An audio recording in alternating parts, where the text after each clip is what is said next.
Bonjour Benoît Copé, vous êtes l'administrateur délégué de Capital et Croissance, un fonds d'investissement qui investit dans toute une série de PME, de parfois très petites entreprises, plus grandes entreprises. Et vous, en tant qu'entreprise justement, vous avez à l'occasion d'un déménagement forcé, puisque vous deviez quitter votre ancien espace, décidé de construire un bâtiment passif. Donc on est dans la filière écolo, environnement. Est-ce que c'était quelque chose qui répondait simplement au fait que c'était dans l'air du temps, c'était la mode, ou c'était une vraie utilité pour une entreprise d'occuper un bâtiment qui consomme pratiquement pas d'énergie? On voulait un bâtiment dans lequel on soit bien pour bien travailler. Ouais. On voulait un bâtiment qui soit à un prix abordable et on voulait un bâtiment qui reste dans les années qui viennent au goût du jour. On a très vite été voir ce qui se faisait de mieux pour ce type de bâtiment à l'étranger, en sachant bien qu'en Belgique, on était très en retard dans la construction bioclimatique pour les bureaux. C'est des gens, des architectes, des pros qui m'ont expliqué la chose. On est allé voir en Suède, on est allé voir en Autriche, on est allé voir en Suisse.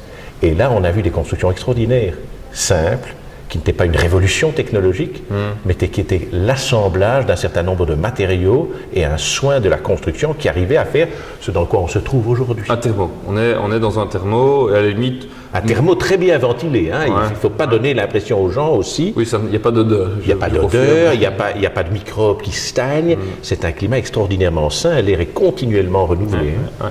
Et donc, justement, pour vous, c'est un modèle d'entreprise, ou en tout cas d'espace de vie qui convient pour une entreprise qui est presque nécessaire, puisque vous me disiez qu'en plus, les gens étaient fiers de finalement montrer cet espace à leur famille, à leurs amis. Vous-même, vous en faites quelque part aussi un objet de promotion pour votre société.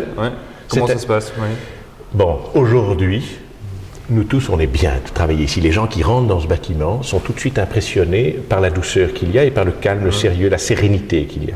Sérénité de travail, et en même temps, on voit que derrière des vitres qui ont l'air banales, des murs qui ont l'air banals aussi, il y a toute une technologie.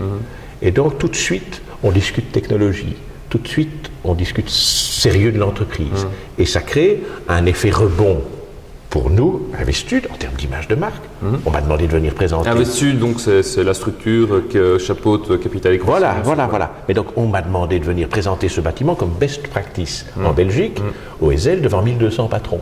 Ben, c'est une reconnaissance formidable. C'est ça. Donc, aujourd'hui, c'est bien parce que c'est une façon aussi de montrer aux entreprises à qui vous conseillez d'être innovantes, que vous-même vous êtes innovant, pas nécessairement directement sur votre métier, mais plutôt dans l'organisation de vos activités, dans la capacité peut-être aussi de se dire, de prendre une étape sur les autres, enfin une étape d'avance sur les autres pour occuper un espace qui peut-être sera banal dans 10 ans. Tout à fait. Et puis attention, les gens pensent l'innovation, par exemple dans le domaine de l'énergie, par rapport à des panneaux solaires ou à des éoliennes.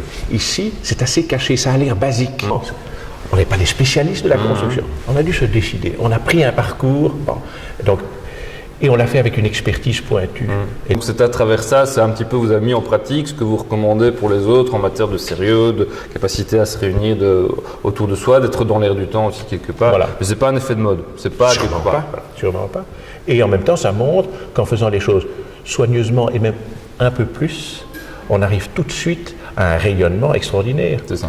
L'écho que l'on a dans la presse, dans les médias, dans un livre qui va se faire, dans l'écho... Sur Internet. Sur Internet, maintenant. Mais voilà, merci à vous. Je vous en prie.